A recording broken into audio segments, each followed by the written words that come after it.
For againstcronycapitalism.org, I'm Nick Sorrentino. Yesterday was a very interesting day in the market. The Dow was down over 500 points. It was the biggest one-day drop since December of 2008. Everybody's talking about double-dip recession. I think it's interesting. Now, when I say everybody, I mean everybody in the media. Everybody that I know, that I speak to in real life, has just felt like we've been in a recession for the past 2 years, which is how I feel since 2008. Of course, technically, I guess you could make the case that we're out of a recession, but most people don't feel that way unless you are at the banks and got bailed out. Speaking of the banks, in terms of crony capitalism, I was watching Bloomberg at lunch yesterday, and the bank analyst came on. And she was making the case that, or she wasn't making the case, she explained that the banks were down 20% for the year. And the anchor asked her, at what point did the banks get on the phone to Washington? Without batting an eye, she looked over at the chart and she said, well, if the banks push through 30% down for the year, they'll probably get on the phone to Washington. That's fantastic. That's where we are as a country now and as a world. If Citibank and Bank of America, all these guys get in trouble, the first thing they do is they go to Washington. This is not good.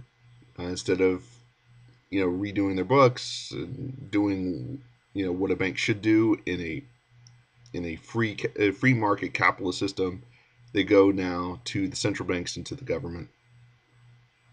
This is very unhealthy. It creates all sorts of bizarre anomalies in the economy, and the result will be nasty. And I think we're starting to see that now. Interestingly, Marc Faber this morning made, he's famous for the doom, gloom, and boom report. Now, of those three words, one of them is boom, so he's not always a bear. In fact, in March of 2009, he was a bull, and he was right, and he made some money. Saying that, he believes that the world economy needs a giant reboot. He makes the case that a computer crashes sometimes, you just need to reboot it, get everything working again, and he thinks that's what is necessary for the world economy. However, a lot of people don't want this reboot, and they're going to print. The central banks of the world are going to print, especially the Fed, as much as they can. They can stave off a horrendous catastrophe for a while. The problem is they can't stave it off forever. And yesterday, I think, was a crack in that fiat facade. More disturbingly, Faber makes the case that he thinks that war may be in the cards, a broad war. And let's hope that he is wrong. But what we've seen is this is a perfect example on a massive scale of what happens when you don't allow markets to act as they should. When man tries to stop what is inevitable, the market has wanted to correct for forever.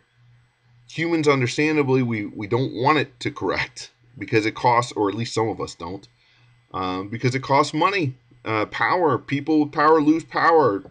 Things change, and they don't want to lose that. So they go to the central banks, and the central banks print to try to keep the order as it is. Unfortunately, as things get increasingly desperate,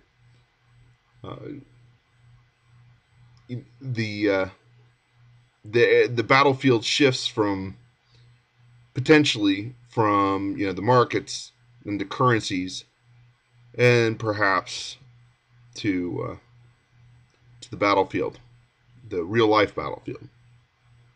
Hopefully that's wrong. We'll see. For againstcronycapitalism.org, I'm Nick Sorrentino.